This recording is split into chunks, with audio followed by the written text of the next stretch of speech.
and hit those buttons. Thank you. And let's see if we have everybody else joining too. Yep, it looks like we're getting some members from the public joining in. So we'll give that just one more minute and then we will go ahead and jump into tonight's agenda today.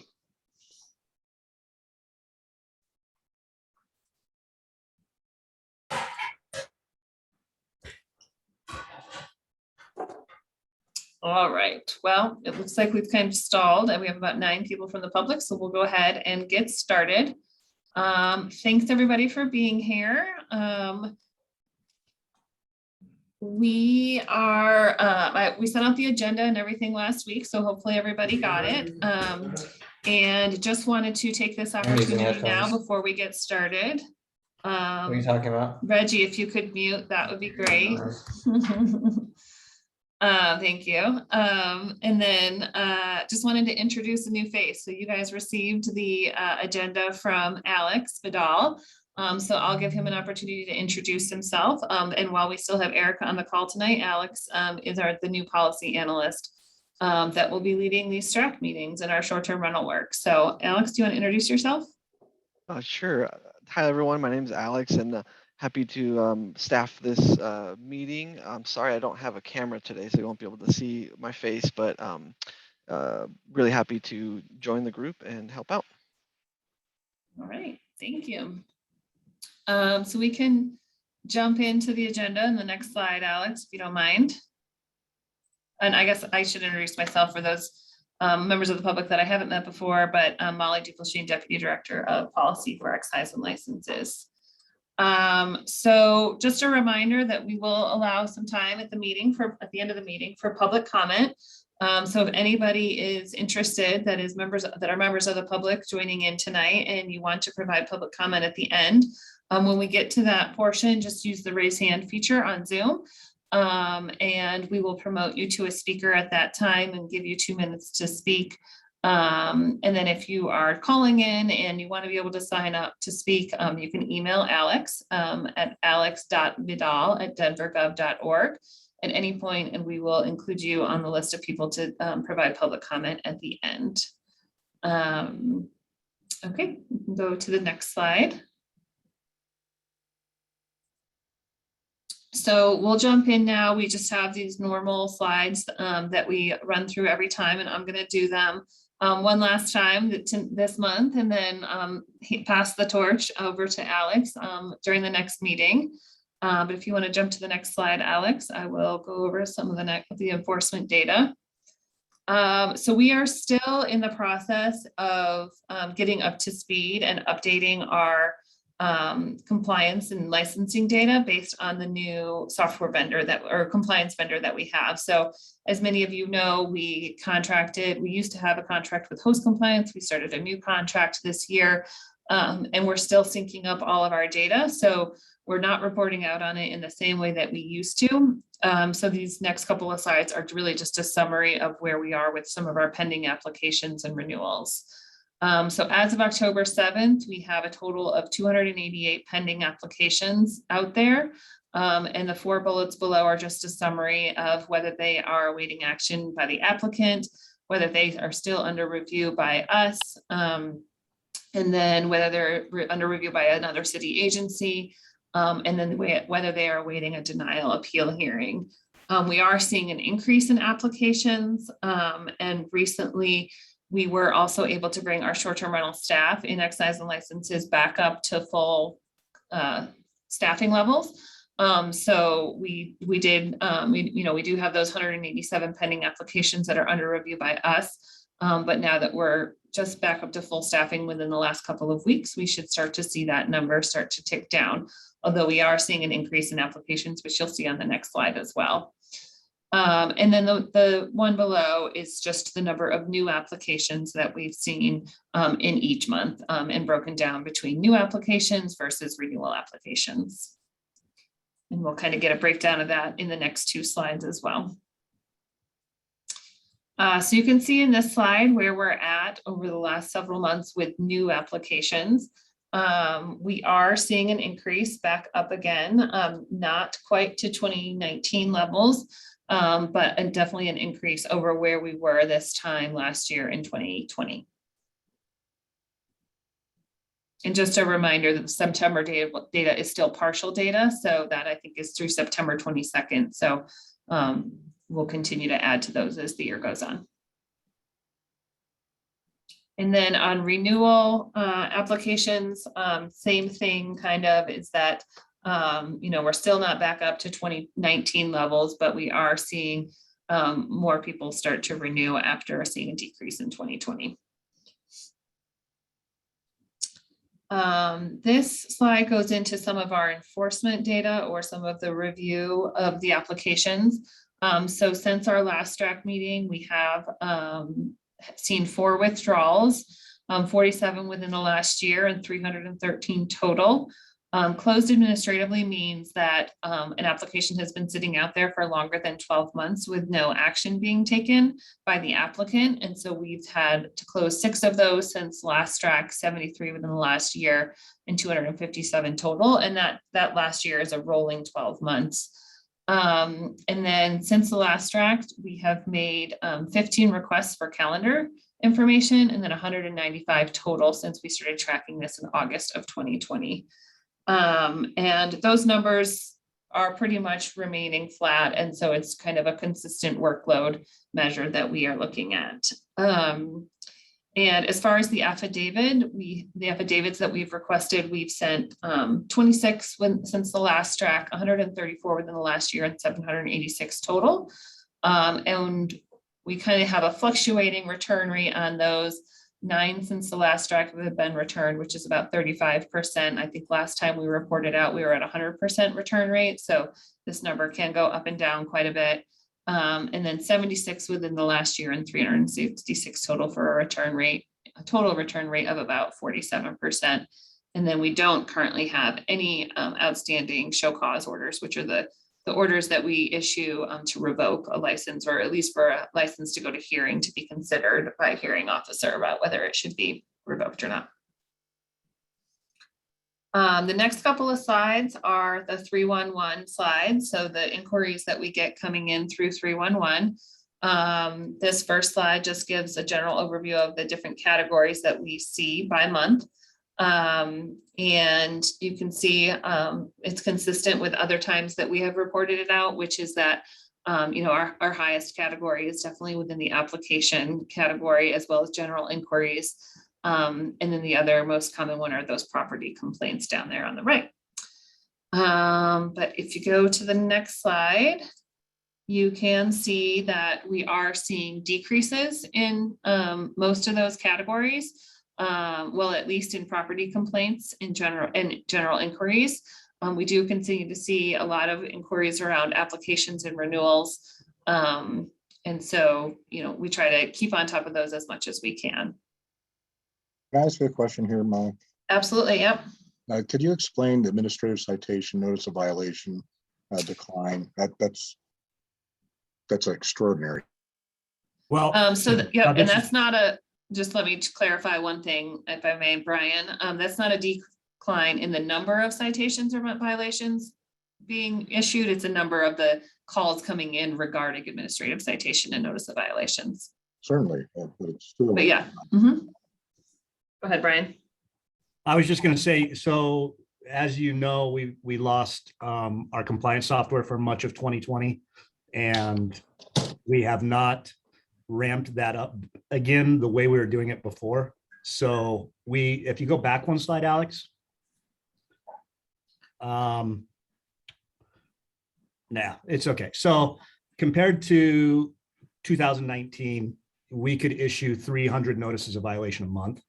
And this year we've, averaged somewhere around 2, or this year we've averaged somewhere around 2 a month. We just don't have that part of the program up and running, but it's really become, I would say, kind of a past relic because of the fact that, for whatever reasons, Airbnb has agreed to not short-term rent to the best of their ability places without a license. So all of these ads that are up should have licenses, or a vast majority of them, if that makes it. So in the past, we were writing notices of violation, administrative citations for not having a license. Now those advertisements generally aren't up because Airbnb is complying with our local laws, and we don't have that huge issue anymore. Instead of 300 a month, we could probably issue in the 20 to 30 range. That's a good thing. Thank you. Good to hear. Yeah. I have a Absolutely. question on this topic. Do we have a record, or are we reporting any of the violations of the OTAs listing properties that are not properly licensed? Have we submitted any fines, any sort of data of how well that is working or not working? No, we have not fined any of the platforms yet. That is still in process and what that looks like. But I'm hoping, honestly, that we don't even get to that point. So I think we're doing a good job and we're on the right track. Great, thanks. Yep. Just to reiterate what Brian just said, I think we talked about it a lot while we were working through those ordinance changes, and really the goal of that ordinance was to reduce the number of unlicensed transactions and unlicensed advertisements on the platforms. And so we think that it's achieving that goal. But as we get our new compliance software up to speed and get our data synced a little bit better, we'll be able to report on that in a more succinct way too. So one last slide on the 311 calls, which is just kind of looking at the breakdown of those different categories per year. And you can see from 2019, we have a much lower volume than we used to have, but there was a lot more short-term rental activity happening in 2019. We are starting to see that come back up a little bit. And, we're approaching our total volume from 2020 in September of 2021. So we are starting to see a uptick of those calls once again, with activity starting to tick back up again as well. And on this last slide that I will be presenting on the lodgers tax, you can see that same trend of that we are starting to see short-term rental activity tick back up again in Denver. In 2021 year to date, we're at $6.3 million in lodgers tax collected just from short-term rentals, which is about 12% of the overall lodgers tax collected. And I forget which STRAC member it was, but I made the suggestion of looking at this by month to kind of see where we're trending. So we put that information down there to be able to see how much lodgers tax is generated from short-term rentals by month. So hopefully that's helpful. And you can see that in 2021, we have exceeded what we collected in 2020. And, not likely that we'll get to 2018 and 2019 levels, but we are seeing that number go back up again as well. All right, so that's it for me, at least for right now. And I will pass it over to Alex to talk about some current events. Hello, everyone. My apologies if there's some funky things happening with Zoom. This is my first time running a Zoom meeting, so appreciate your patience. So I just wanted to run through these articles real quick, just to give you a kind of a sense of things that are happening in the STR market. Generally speaking, it's not on this slide, but municipalities in Colorado, but around the country are, especially the smaller municipalities, are starting to create regulations for short-term rentals. And so, they're following the leads of the bigger cities like Denver and other places. They're struggling with it. So there's, for example, Winchester is a municipality that's been trying to create short-term rental regulations for 3 years and still has not been able to agree on a framework for regulating them. So just to give you an idea of that, regulation of short-term rentals is being adopted by smaller cities around the country. Here in Denver, community planning and development is kicking off a project related to rezoning to allow ADUs, and Josh is here from community planning and development to talk about that project. There's also, signs that the short-term rental market is rebounding in Colorado. That I think our numbers kind of reflect that. There's also a trend of backyard pools being rented on a short-term basis. There was an article about some of that activity here in the city, and this it's obviously against the city code to rent a pool on a short-term basis. More broadly, looking at Colorado, Breckenridge just recently capped the number of short-term rentals that will be allowed in the city. There's a petition circulating in Frisco to require that short-term rentals are limited to the host's primary residence, same as Denver has. And then Winter Park is actually incentivizing their short-term rental property owners to convert them to long-term rentals by making payments to the owners. I believe it was $5,000 for a 6-month lease and $10,000 for a year-long lease. I could be wrong on those numbers, but feel free to look at the article there and get some more information. And then outside of Colorado, there's this story about vans being used as short-term rentals in Manhattan specifically, and they were impounded. That's not something that's likely to spread to a lot of places, but just wanted to kind of interesting things that are happening. Airbnb, as you might be aware, announced that they are going to be attempting to house. Originally, it was 20,000 Afghan refugees. They're shooting for 40,000. So that's another just story of interest. And then also that the European Union is debating whether to adopt one set of rules for all STRs. And I see that Susan has her hand raised.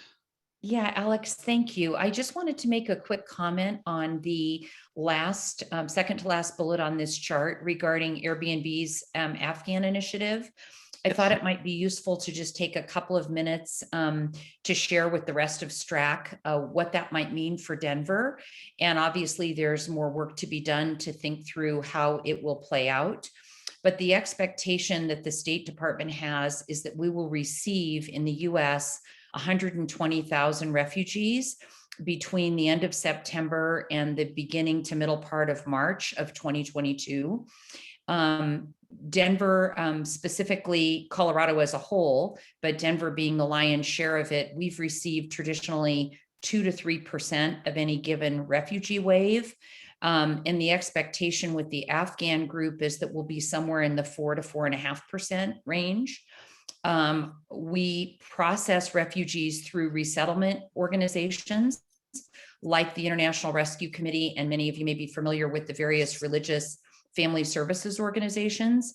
But it's maybe interesting to note that as of the end of this week, those agencies will have processed about the first 550 to 600 Afghan refugees, because most of them have been in military camps while they await clearance for their health conditions, ensuring people meet all of our vaccination standards, and then they'll be distributed to various cities across the country. Couple things that are interesting to note is that the West Coast appears to be getting a higher percentage than we have in the past in other refugee waves. And usually that's a derivative of refugees having what's called US ties, or people that they know, relatives, whether they're close or distant relatives that may have come to the US prior to them arriving. Why is this meaningful for us to understand as a short-term rental advisory committee? Many of these refugees, when they first arrive, will be put into short-term housing, either with hosts that are already hosting and they have agreed to host refugees. You actually have to opt in to host refugees, either for free, for a reduced value of a stay, or for full value of a stay. There's also an opportunity for people to offer the stay for free, with the exception of a cleaning fee or cleaning expense, kind of a cost offset. The other meaningful thing to mention is that Airbnb has announced that people who don't currently host, because we will likely be short in all West Coast cities of having adequate housing temporarily until refugees are put into permanent housing. So with that being said, people can sign up and they go to airbnb.org/refugees. And they can sign up if they have a room to offer in their home, if they have an apartment, if they are out of town and offer their full home, and they will be able to offer it under the same conditions that I just referenced. We often see in many cities when new people who've never been a host sign up exclusively for the purpose of hosting refugees, they may very well do it with a desire to donate. So, we obviously will be getting some percentage of the refugee population in Denver, but I thought it was useful for our group to understand both the short-term and long-term housing implications, not only in Denver, but in other adjacent cities like Arvada, Wheat Ridge, Lakewood, Golden, any place that has good access to public transportation. We don't see a lot of refugees in Alex's previous kind of description of what's happening in mountain towns going to places like that, largely because there isn't the transportation infrastructure to support their ability to get jobs, to go to appointments, et cetera. So more to come from our excise and licenses team in the future as we begin to think this through. But the real volume ramp is expected to be from kind of November through February. And then October will have some, and certainly we'll have some in March. The last point to note is that Airbnb so far has resettled 1,300 refugees through yesterday across the US, and a very small number have been in Denver. The early populations have been in the East and the South and the Mid-Atlantic. So just thought it was useful, Alex, I mentioned this to Molly and Brian yesterday, just to share it with the team, because you're going to see more in the press. Many of you may have seen the Denver Post article already. There are some radio and TV pieces. And I think as refugees begin coming in more volume, we're all going to hear more about it in Denver. So that's what I wanted to add. Thank you, Susan. Appreciate that. Sure. Councilman Flynn? Yeah, hi, Susan, I don't know if you could elaborate just slightly, and then I have a question for our city team. Is Airbnb as a corporate entity negotiating any standard rates or reduced rates, or is it? I saw that you mentioned that some of the hosts would charge their regular rate, some might reduce their rate. So there is no standard policy as far as Afghan refugee program. This will be the rate. There isn't a standard policy. I think it's a great suggestion, Councilman Flynn. Airbnb tries to influence it. I wouldn't say they define it. So a very large number of the Airbnb.org, which is the nonprofit arm of Airbnb.com, they are getting more and more people donating their properties for free, which will allow them to serve more refugees. So in the last Middle East refugee deployment, which was kind of in the end of the Obama administration, about 57% of hosts offered their properties for free. And then a very large preponderance of someone raising their hand for 2 weeks or a week, just because there was such a housing crisis and they needed short-term placement. So I think it remains to be seen. If you've seen some of the press, Airbnb is really encouraging free stays, because then the dollars they've allocated to give to paying for these stays can go infinitely further and can serve a lot more refugees. Right. All right. So I don't know, Molly or Brian or maybe Reggie also from City Attorney I see on here. What impact might this have on our operations, our lodgers tax, if in fact, as it might be likely, if some of the refugees stay for longer than 30 days, which then my understanding is means that there is no lodgers tax, because it then becomes a long-term rental if it's longer than 30 days.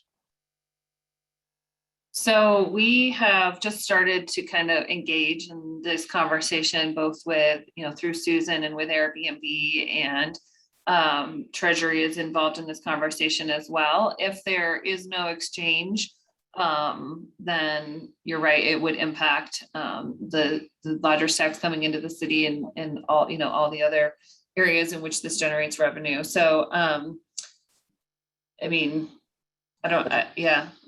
will impact it, but to the extent of how much, I think there's, it's kind of up to the host and who's hosting it to determine whether they want to be offering it for free or a reduced rate or for a full price. And so that will determine the impact. And so we just don't know how to gauge what that's going to be right now. or for longer than 30 days. I don't know, Susan, if you have. Well, so if it's longer than 30 days, then it's a little bit different, right? Because it doesn't require short-term rental license and it doesn't require, I don't know about the tax side of that. We could loop our treasury folks in and we'll definitely pass that question along or pass that thought along. Right. Thank you. And just to be clear, Councilman, and I'll just make one last comment. It's hard to predict the future, but if we look at the past, in the last large wave where Denver had a high percentage in 2016 and 17, we had an average stay of between 19 and 21 days. And the reason for that is that a family would get on the ground, but they would need to find organizations like Family Tree and others to help transition them into long-term housing. So much of it is a waiting game until they can be placed and places can be furnished for them for long-term. The current view is that may be a little bit shorter. And the last point I would make is that a percentage between 10 and 20% of the refugees that land here short-term might be redeployed somewhere else because there may be a relative, let's say in Detroit. And so they come here short-term, but their long-term housing transition may be to an alternate city. So I think we'll know more. They'll start sharing the metrics with us. And I know Molly's very involved with the kind of immigration team for the city, et cetera. So I think there'll be a lot more data. But what we do know is that Denver does not have adequate housing. And there's not enough right now that as we take this influx of licensed hosts with available nights to support the expected inflow. And that's why your point about 30 days is really valuable, because if people stay 30 days or longer, that becomes less of an implication, you know what I mean, around our licensing. And then if we need to do more with licensing, the great news is the team is already on it and thinking about it. Thank you. Yeah, that was going to be my next question, is what was your experience during that last wave that you referenced in your earlier remarks? And just to be clear, I think this is a great program, and I just was wondering what the impact, how do we handle something if a licensee has a short-term rental that is usually less than 30 days, but suddenly has more than 30 days? Are we equipped to handle all that reporting? I assume that we are, but I just wanted to put it on the table. But no, this is a great use of our inventory for sure to welcome these folks here. And if it's as short as Susan is saying, that even so much the better. Thank you. Yep. Thank you. Good conversation. Molly, did you want to jump in? Oh, I was just going to tee up the next piece, which is we have had this conversation with this group a couple of times around ADUs and accessory dwelling units and how they overlap with short-term rentals. So we have a couple of folks here from community planning and development, because they are initiating and launching into a new project on this topic. So we thought it would be a good opportunity to have them come here and give you some information about what that project is going to entail. And so with that, I can pass it over to Josh and Abe. Yeah, all right, thanks. How's it going, everybody? Thanks for having us. Let's jump in. We can go to the next slide, I guess. You guys have it control? Yeah, Josh, if you want to just tell me when to switch over. Sounds good. Yeah, I'm Josh Palmieri, Senior City Planner with Community Planning and Development. Here with Abe Barge, who you guys might remember or know better from short-term rentals when that originally kicked off, but we'll be managing this project, which we're calling ADUs in Denver. Next slide, please.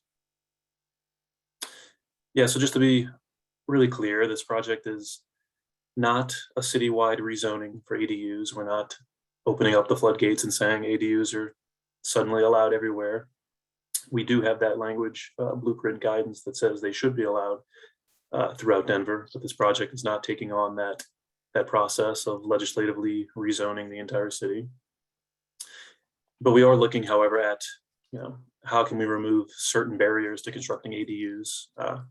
We want to know how they should appear in different block patterns in different neighborhoods, specifically something like the Suburban Context neighborhoods. And also how we can just kind of reduce barriers for construction as far as construction costs, permitting issues, mass and form, because we'd really like to see ADUs be opened up as an additional housing option in a lot of neighborhoods. Next slide, please.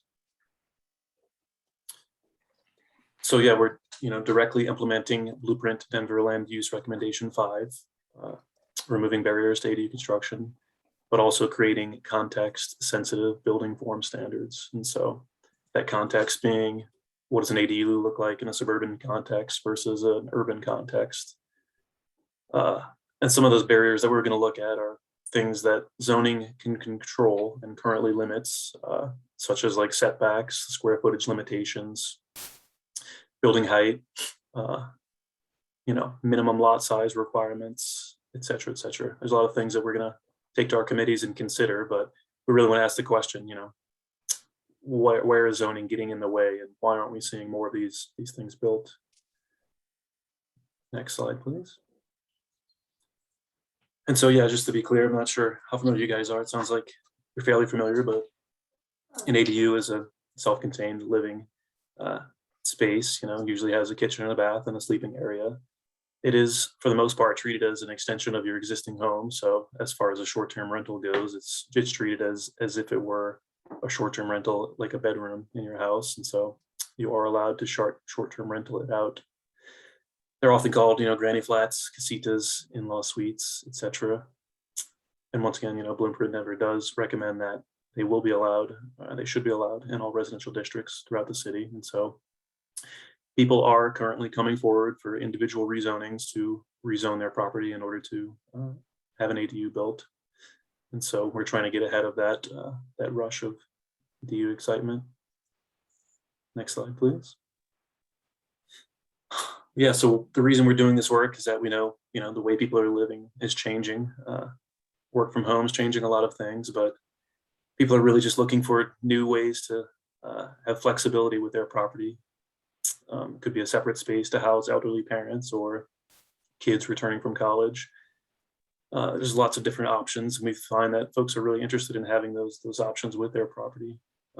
We really like the idea that ADUs can be a way for people to continue to build equity within their property, not get priced out. And, using an ADU as a short-term rental is, one of those potential options, but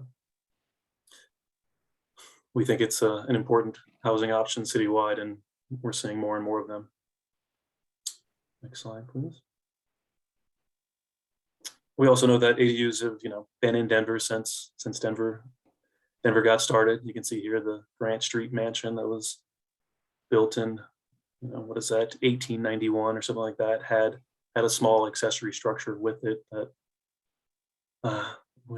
housed workers for the main house or whatever it was, but it had its separate living and sleeping quarters for guests. And so you see a lot of these in a lot more of our historic neighborhoods like Baker, Curtis Park. You see a lot of these structures that have at some point became grandfathered in, potentially turned into a primary structure. And a lot of these, could have and have been sold off as separate primary structures, but they do exist. They're in lots of parts of Denver. And so we'd love to continue that form and that tradition. Next slide. So yeah, so the ADU form is currently regulated just like any other building form. When we say, barriers or what the zoning control, this is the list of what can be built. You got your height in stories. They're limited to 1.5 story, not quite 2 stories, but kind of 2 stories. Height in feet, minimum lot size required in order to have one, minimum setbacks and things like that. So we really want to ask the sort of development community, the folks that are building these things, if zoning is getting in the way, can we actually change some of these rules that, that seem acceptable, that fit into the context, but also potentially lower the cost of constructing ADUs. Next slide, please. Yeah. Some of the ownership requirements is where, the overlap begins with short-term rentals. It's interesting, in order to have an ADU, you actually have to live on the site and claim it as your primary residence. You must, be your primary home where you receive mail and or your voter registration is registered at that structure in order to have an accessory dwelling unit. Once you actually move away, so if you're a landlord that owns a second home elsewhere, the ADU use is not allowed to continue with that home. So you would be able to rent out a second home as a long-term rental, just the primary, but you cannot have an accessory unit in association with that. And that also transfers to a short-term rental, since the ADU use would not be allowed. You couldn't have an ADU as a short-term rental on a property that is not your current primary residence. Next slide. Yeah, so here's just some of the information where we're seeing ADUs pop up and how many have been occurring over the past few years. There's been a steady rise, the interest is growing, mostly in the urban core we've seen, but lately more suburban and sort of the farther out flung neighborhoods are becoming interested in having one. Small dip, of course, in 2020, just like everything else with COVID, but we are seeing those bounce back this year. Okay, and so finally, the last piece we really want to think about is that context question. The second part of this project is, what should that ADU in a suburban context look like? It's kind of something that we aren't familiar with. We don't really have a great form just yet. We kind of use the same standards citywide, and so we really need to dial in what that might be. Next slide, please.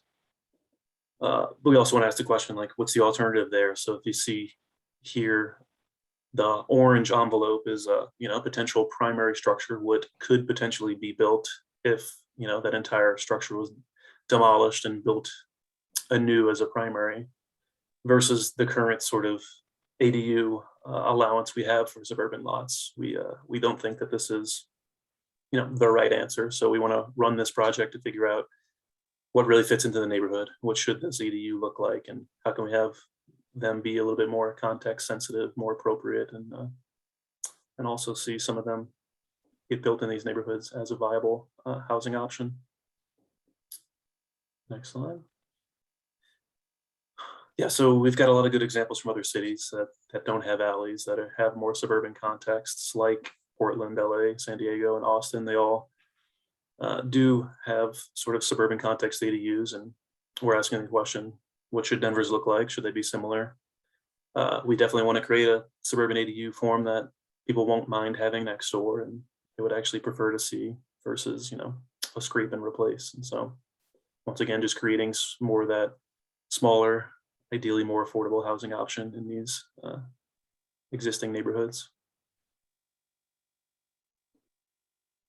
And finally, we're just kicking off the project now this fall. We've actually got the advisory committee form open that you're all welcome to sign up for and apply to. You can access our website, our project website, through denvergov.org/text amendments, and just scroll down to ADUs. You'll see a lot of info there, but we're currently enrolling and trying to build our committee to kick off the process, but we're scheduled to do it in 1 year. So sort of a smaller scope, but we see the need to sort of quickly get ahead of some of the ADU rezonings that are coming in as interest is growing. And so we're hoping to start to quickly implement some of these recommendations from Blueprint Denver, but we'd love your involvement. And I think that's our last slide, but Abe and I will be here to, answer questions. So go right ahead. Thanks, Susan, you were first. Josh, I just have a question. First of all, it's great to hear about this. And while we know about Blueprint Denver, I think there have been a lot of impediments to people thinking about building ADUs. You talked about many of the issues to overcome, like cost, permitting fees, and those kinds of things. But many cities have started a process to also permit existing structures, like you showed us photographs of. So as an example, if a city had carriage houses, mother-in-law's quarters, granny flats, guest houses, all the different nomenclature. And in addition to people building new ones, many cities, the best example I can think of is Seattle. They materially changed their zoning code in July of 2019, pre-COVID. And they tried to achieve two things with the zoning code change. One was to go identify lots of opportunities for these kinds of units. They defined them as AADUs, attached accessory dwelling units, and DADUs, DADUs, detached accessory dwelling units. And they, around the city, identified ones that had been standing for a long period of time, and then assessed whether they met current code requirements or didn't relative to building codes. and gave homeowners opportunities to upgrade, you know what I mean, to current code compliance. But most importantly, established a very rapid and simple permitting process to take an existing structure and to permit it as an AADU or a DADU. And not in all cases were they what we think of as a separate, a completely separate unit, in that many of them were singular meters. So if they were in a single family zone, they might be metered, and the owner of the property was paying for all utilities. They were not separately metered. So there's a few things you didn't touch on in your presentation, which I understanding the opportunity to build new ones and what it means for Denver. And I think that's huge and important for sure. But the question I guess I have of you and Abe and the team is there also an effort simultaneously going on, or could it be part of this work stream? In Seattle, they called it backyard cottage conversions. And then they later worked on basements. And then they changed the zoning code to have multiple unrelated parties that could live in a house, a basement, and a backyard cottage because of the crisis, you know, around affordable housing. So I think it took them a very long time, I think, to announce all these changes. But from what I understand from people in Seattle, it's been very successful. The building department, zoning, all the different departments are working well together and creating a streamlined, lower cost process for people to opt in and identify these units, number one, and then also a streamlined and lower cost process for people to build them, including prefab and other means of getting to a building structure that you called it context, but that is less costly for people to create housing opportunities. So a lot packed into that question, but I'm just wondering if you can comment on, is that in your work stream somewhere, or is it something that's already being kind of worked? Yeah, definitely. I think it's something we're absolutely interested in with this process to streamline permitting and wherever we can. We get a lot of questions about not so much, you know, historic carriage homes, which we do have a process for structures built prior to a certain year to, you know, be sort of grandfathered in a way. But we get a lot of questions about garage conversions specifically. A lot of folks have garages that they want to convert over, and it becomes difficult. Like ideally, yeah, we would love to see reuse of existing structures and make it a simple process, but building code really trips us up there in a lot of ways. It's hard to really comply with a lot of the foundational requirements, or you know, digging a foundation below the frost line in order to comply. A garage foundation is usually just a slab on grade, whereas, you know, a habitable structure needs to be fully insulated, and it's difficult to actually convert a structure like that. But yeah, we're working through as many of those hurdles as we can, and, you know, finding more along the way. So it's definitely something we're interested in. But yeah, and I'd just add, thanks, Josh and Susan, that like big picture in terms of adopted policy and Blueprint Denver and other documents, you know, we need to take it all on. We need to go further even than what you're describing in Seattle ultimately, in terms of identifying where people are going to be living and what housing options are across the city. This, we're taking it on incrementally. And so this is just one piece of the puzzle, this ADU project. But, you know, even within that one piece, right, like when you're allowed to build an ADU where you are allowed now, it can be attached or detached. And so to assume that continues. And then, you know, in terms of the removing barriers part, it's a little easier to think about it with the detached ones where it's like, oh, you want to convert your garage, but your garage doesn't meet the rules for a detached ADU. So that's a barrier. And so that's a thing to look at. And there might be some of those things that are a little bit less obvious with attached ones, but certainly, especially since those would likely to be some of the more affordable accessory dwelling units, if they were just converted out of something that already exists in the structure, that we want to, you know, make sure we're getting out of the way of that and allowing for sensible options. And then Josh mentioned also that, you know, generally speaking, when something has been around forever, even if it's in a zone district that has some rule against that kind of thing right now, it's like our rules about, what we call like compliant structures and uses are pretty generous in terms of those things continuing. And there's even one specific thing that really gets confusing, and there's probably been confusion even in this committee about it before, I'd guess, is that there's a provision that says that if you have like a 2-story structure that was built for habitability, before a certain date, and I can't quite remember when it is, but it's in the 1950s, is where the date was set for whatever reason, that structure can just be considered its own primary dwelling unit, even if it can't meet the other rules for a primary dwelling unit, like it has no street frontage. So there are, like when you're walking around the alleys of Denver, you may see some things that look just like what we call an accessory dwelling unit. Technically, they're not, because they're just these historical things that we now just allow for, basically. Even if you'd stopped using them as a dwelling unit for decades, they can be turned back into one according to the rules. And they're not an ADU technically. Interesting. It's just a house. A tiny house or a Yeah. little bitty house. Yeah. Great Yeah, conversations. That was good. Thanks for that background, Abe. But yeah, as far as, we really haven't heard that complaint come up as much as far as the conversion issue. I mean, people are running into much bigger issues that their lot size is, 200 square feet too small, so they can't even get the zoning for an ADU. And so I'm sure through this process, we'll find more of those issues. But yeah, we're so far sort of behind compared to Seattle and Portland that people aren't even realizing those barriers ahead. It might be worth also looking at California. You referenced it, Josh, in your earlier slide, and I'm sure you and Abe and the team are looking at it. But as you probably know, for the entire state, they legislated the allowance of ADUs. They're challenged with how in the world they're going to implement it. I know, city by city, and the Coastal Commission is involved too. But that's an interesting model to look at too, because I think that legislation went into effect about a year ago. Don't know how far they are along in implementation, but as this team and this formulated group begins to work on this process, hopefully we'll find lots of good best practices out there.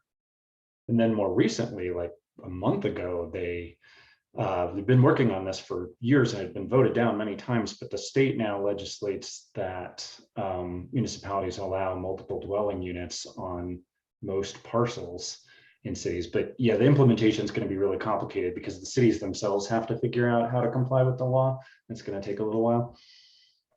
Yeah. And you're right, Abe. Some of them are tiny, like 32 by 75 lots. I mean, like little bitty lots.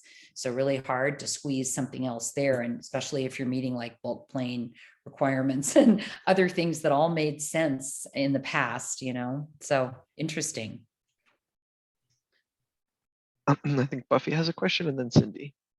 Oh, okay. My question is about the requirements for foundations, and I just wonder if those requirements make it so that it's no more likely that an ADU would be picked up by a tornado than just a house, a conventional larger house. And I also wondered if you have a statistic on the comparative cost per square foot of an ADU versus, like, if you had 2,000 square feet worth of ADUs versus 2,000 square feet worth of conventional housing that you're building. What's the comparative cost there? Is it cheaper to do an ADU or not? Yeah, good question. First on the foundation. Yeah, it's a building code requirement. So it's required for any structure. It's less about, I think, wind, but more about frost. It's about 36 inches is our code requirement. You must go down 36 inches in the soil with your foundation, just so that freeze thaw doesn't occur and that your foundation can actually be lifted due to ground changing. And so plenty enough structure there. And that kind of leads into your second question about cost per square foot. It unfortunately becomes more expensive than a regular house because the price per square foot is higher. The square footage is limited. We have 3 tiers of square footage allowances in the code. So depending on your lot size, you can build 650, 800, or 1,000 square feet roughly. And so since it does require, all of the structure essentially of a larger house of a 2,000 square foot house, the price per square foot is much higher. You know, we're obviously need to do more work with once we assemble our committee and talk to a little bit some more developers, people that are really in the field and building them, but crunching the numbers, it looks like price per square foot's a lot higher, unfortunately. But we're looking at what can we do to lower those costs. Okay, just wondering. Thank you. Cindy? Hi. Thank you. As with most issues, parking becomes a big deal when you're adding more people in a neighborhood. So are you looking at this now as to what the use will be or any sort of parking issues compared to other cities? Neighborhoods denser than another, that kind of thing?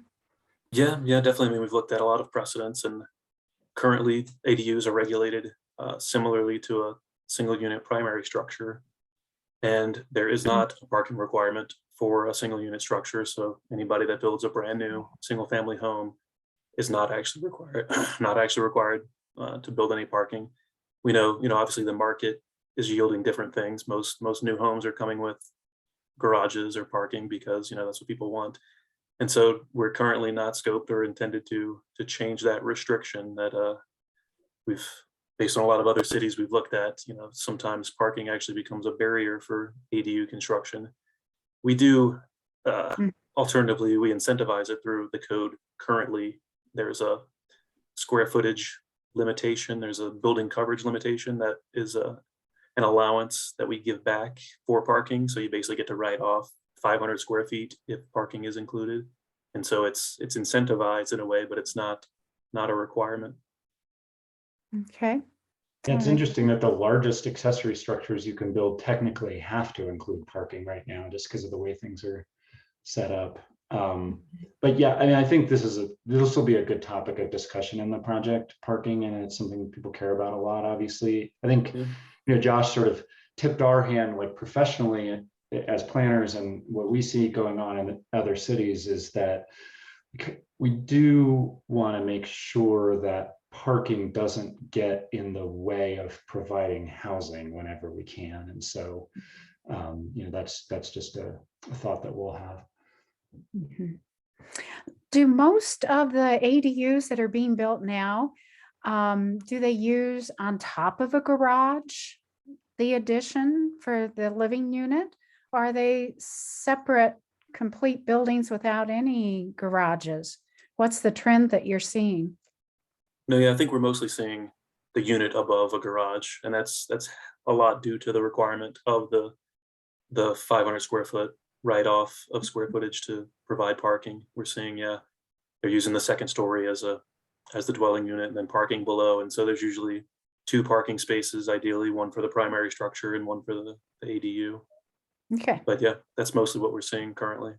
There's an organization, the West Denver Renaissance Collaborative, you may be familiar with, that they have an ADU program, a single family plus program it's called, that is about making ADUs more affordable, or making ADUs more affordable to build for qualified homeowners. Mhm. And so, they bring funding in when a Right. homeowner or a potential tenant is qualified.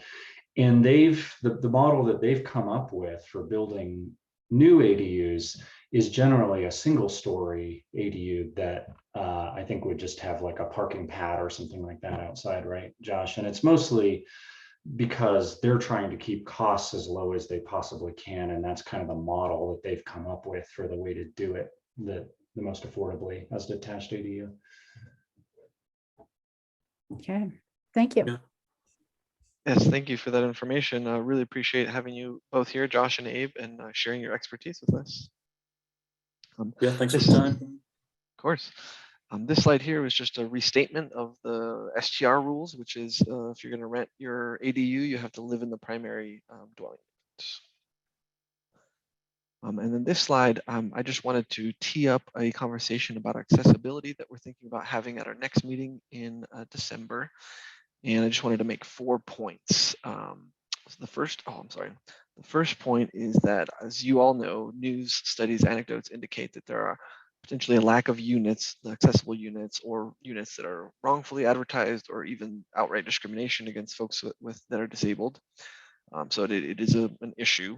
The second point I wanted to kind of make as we frame up this discussion is that the Americans with Disabilities Act and the Fair Housing Act largely do not cover short-term rentals. And I'll go into the reasons why that is, but I just wanted this group to be aware that both of those federal pieces of legislation do not cover short-term rentals. And so probably not a good direction to look in terms of ways of increasing accessibility. The third point I wanted to make is that Airbnb and potentially other platforms, I've not had a chance to look to see if other platforms have adopted a non-discrimination policy, but I just wanted to note that Airbnb has adopted one and has search filters that allow disabled guests to search for accessible units. There's specific search criteria that they can look for depending on what they're looking for or what their disability is. With any policy, obviously, there's going to be compliance and accuracy issues, especially when there's a third party involved. So hosts who, for example, think that their unit is accessible and might advertise it as such, but in reality, it doesn't quite fit all the needs of a disabled person or a person with a specific disability. And then the last point that I wanted to bring up is that we're considering collection of data on this issue. The long-term residential rental program may include questions about accessibility. Again, it's just data gathering. It's not a requirement. It's not anything related to our policies. It's just gathering information so that we're better informed on these issues. Molly? I was just going to add, this has come up a couple of times, in previous STRAC meetings, and I think Councilman Hines has brought it up, as well as Councilwoman Sawyer and Councilman Flynn might have as well, as a topic that they were interested in exploring and learning more about. And so we kind of put it aside for a little bit while we were recruiting for Alex's policy analyst position. So now that we have him here, it is something he's going to be doing some research on. So if anybody has any additional thoughts, we had reached out to Councilman Hines to hear his thoughts around what we might be able to look at in this area. And so just interested in hearing from other STRAC members, if there's a direction you think we should look with our research. You don't have to, you can provide it now, or you can send it to us after. But it is, I know we had talked about it as a possible future agenda item for this group. So it is, we are hoping that at the December meeting and moving into 2022, that it is something we can explore and focus on a little bit. Not necessarily saying there are regulatory changes that we will need to make, but just wanted to be able to provide some information to get the conversation going. Thanks, Molly. And then I think we're getting close to the end of our presentation here, but meeting dates for our next meeting will be December 14th, so second Tuesday of December. And then we are looking at moving to a quarterly setup for these meetings, given that they'll allow for kind of a more robust conversation and more research to take place between meetings, so that we're not just jumping from meeting to meeting without having time to look into these issues, giving you folks time to think about the conversation. And so right now we're thinking February, May, August, and November. So just putting that on your radar. And then, as I mentioned, possible topics include accessibility for the December discussion. And then I know that this group has been interested in the impact on housing that short-term rentals have. And so that's another potential future discussion topic. And we're always open to hearing from STRAC members and the public about topics that they might be interested in hearing more about. And this is now our public comment period. I believe there's one attendee with his hand raised. And Molly, I can allow him to talk, or I can see if I can promote him to a panelist. I'll promote him to a panelist because that was, I think, what we agreed on before. Yep. And Matt, are you with us, Matt? And Matt, you just might have to mute and unmute in order to be able to get your audio to work.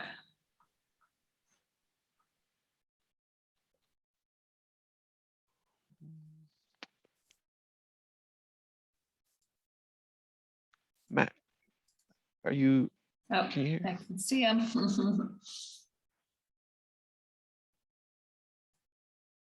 We can't hear you, Matt, if you're speaking, so you might want to try muting and then there you go. You there? Oh, you're still muted, Matt. We could see you now. Try one more time. I can, there you go. No. Oh no. Unfortunately, we're still unable to hear you, Matt. Ollie, can wish- he unmute himself or is he in a different? I think he's trying, we can't unmute him. So if you're trying to unmute yourself, it's just something's not connecting right. I don't know. Feel free to email me and we can and get to your question next time. Really sorry about that.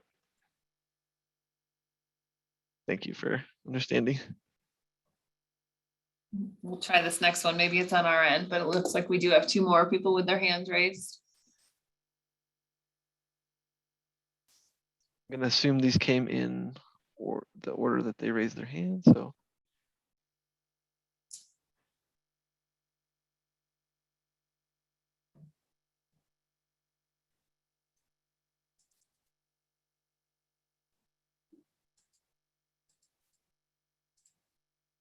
So are you doing one of them there, Alex? I'm sorry, my computer shut down and it's No. okay. Here we go. Let me see. Philip, are you there? Philip, can you hear us? It looks like he's still an attendee as opposed to a panelist. Did you have something to add, Dana? Are you going to be our tech support? Yeah, well, I wish I could help with the tech support. I was just going to ask, with the meetings moving to quarterly, if something were to come up where there was an important, decision for the Strat committee to weigh in on, would we be able to possibly add meetings ad hoc as needed? Yes, definitely. Okay, Yep. great. Thanks for the question, Dana. Philip, are you? Yeah, can you guys hear me? Yes. Yeah. Nice. All right. So I can't even tell you guys like how awesome this is because I am exactly where Uh-oh.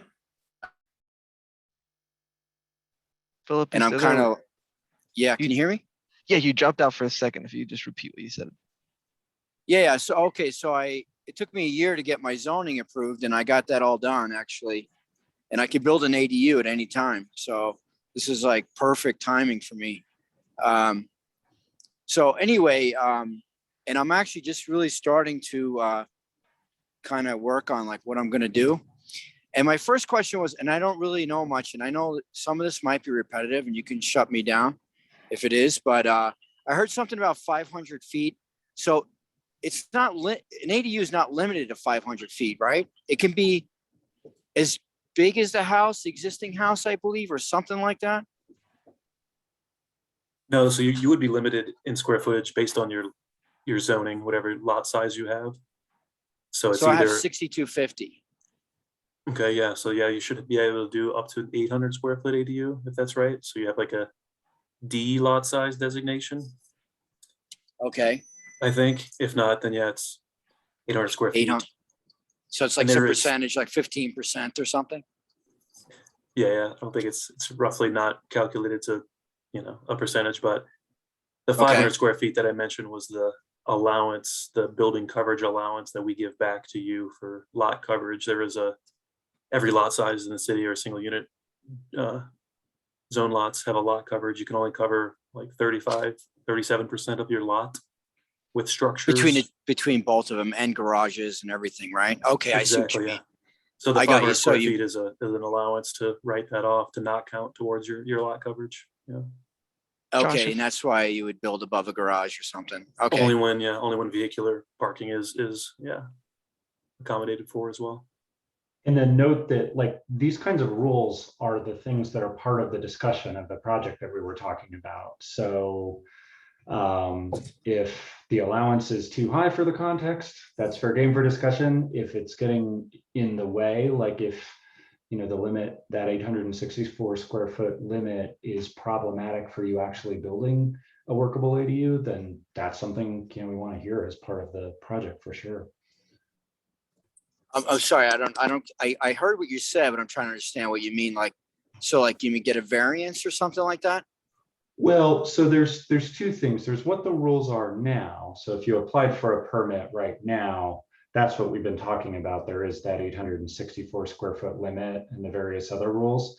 But this ADUs in Denver project that we're kicking off is going to look at what the rules should be proposed for the future. Got you. So if you're, have opinions about that or seeing particular barriers right now as you work on your ADU, that's great to hear about because it could be different in the future. I got you. Yeah. Thank you, Philip. And that's kind of more of like a blueprint overlay neighborhood plan, right? Well, we'd propose to change the zoning rules basically. And if city council agreed and adopted, then they would become different. All right. And can you do multiple floors at 800, 800 feet? You could do 2 floors. And so it's 1,600. I'm just going to jump in here real quick. Philip, generally for public comment, we want to hear your input. And so, but for questions, I'm going to ask Josh. Josh, is there a good place for folks that have questions to go to an email address or something like that? Yeah, you can just email me directly. It's my full name, joshua.palmieri@denvergov.org.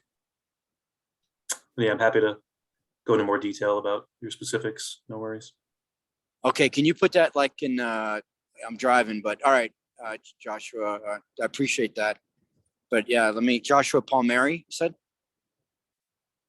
Yeah, we'll make sure it's in the presentation that we post online. If it's not already there, I think his contact information is in one of the first slides, but we'll make sure it's out there on the presentation we post online. All right. Thank you guys. Thanks. It's great thing. Yeah. Bye.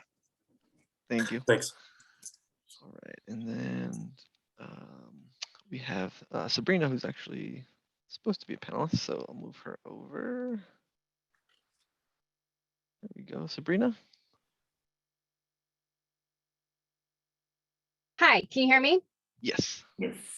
So I wanted to see if we could revisit, or you can refresh my memory, just about the inspection process on short-term rentals. What instigates like an inspection, and is that done by Brian Snow? And if it's not, are these licensed inspectors or city employees? Can you refresh my memory, please? Sure. Yep, I see Brian's still here, and they're not really inspections. We have investigations, but I'll let Brian.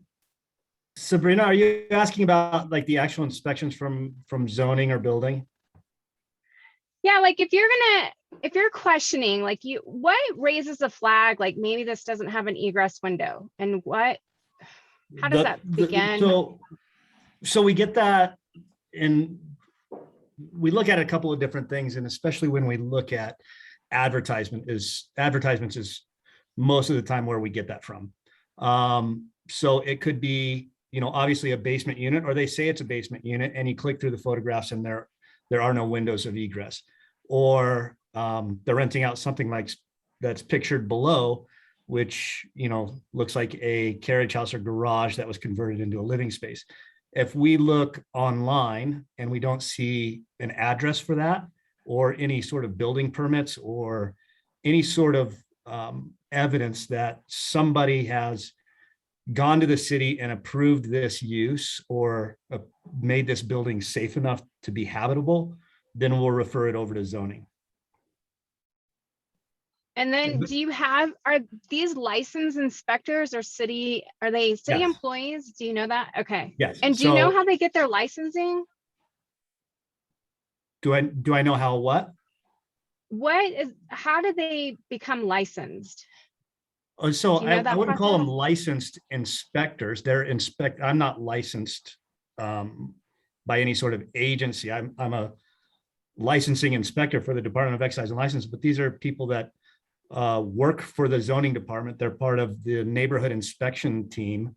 And that's their job, is just like a building inspector. If you were building something and you had to call for a plumbing inspector, we send an inspector out there that specializes in plumbing. These are people that specialize in zoning. Okay, and what, they take a couple of pictures and then how do we store that? Are you collecting that data and you keep a file? No, so I mean, we have data about how many we've referred over to other agencies, but in terms of what they find, they report back to us.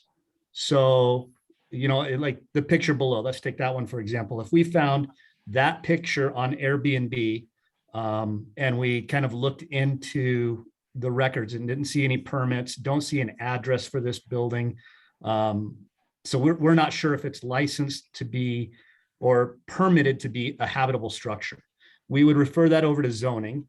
They'll go and take a look at it. I'm not sure if they take pictures or anything like that, but then they'll look through their property records, the building records, anything like that to find out what this property is and what its use was and when it was built and is it habitable. And then they'll report that back to us. Okay, thanks for your time. No problem. All right. And sorry, Sabrina, I didn't notice that you were in the public section, so we can get you promoted next time if that happens. I was in there in the beginning and just doing some shuffling. So now I'm I gonna thought have I fun. saw your face. Yeah. Okay, so if there are any other members of the public or any other STRAC members that have a comment or would like to chime in with anything, feel free to raise your hand. If not, we will conclude 15 or so minutes early. I do see somebody. Let's see who it's up. David? Oh, Hey, yep. yeah, so this is a question about ADUs. Obviously, like what you guys are doing is streamlining a process for, you know, like whether it's chunks of the city or what an ADU is, what's allowed. Like, what is the timeline for the entire city getting upzoned vis-a-vis like what they've done in Minneapolis or Portland or, you know, any number of other places? Like, do we have a timeline at this point for when that project will kick off? Yeah, it's a good question. We don't have a timeline. We had moved forward with what we were calling the residential infill project, and just like we're on the verge of kicking it off last year, which was a bigger project to look at housing options across the city and was kind of scoped to include that expansion of accessory dwelling unit allowances. We heard from residents and city council members that that was a lot, and that was a lot of conversation to take on, and with all the other things that are going on, and ultimately determined that it would be better to do things a little more incrementally. So we're kind of seeing how it goes with this right now. I think, you know, we are talking a matter of probably a few years before, you know, getting to all the pieces of this. But in the meantime, you know, we've continued to be supportive of individual property owners who seek to rezone to zone districts that allow accessory dwelling units. And then there are council members also who have heard from their own constituents about parts of their district that would be great for ADUs and are sponsoring their own legislative map amendments to expand the area where ADUs are allowed. And so that's continuing, and we're supporting that as well. For example, there'll be a planning board hearing early next month on the 3rd of November to start the adoption process for allowing accessory dwelling units on both sides of East Colfax, sponsored by Councilman Herndon and Councilwoman Sawyer. Yeah, no, it's stuff that I've stayed relatively on top of. I'm friends with the guy who spearheaded Chafee Park's like neighborhood-wide rezone. But yeah, to me, it's more of like a, you know, it's a housing issue. But yeah, like the faster it happens, the better. I'll just leave it there.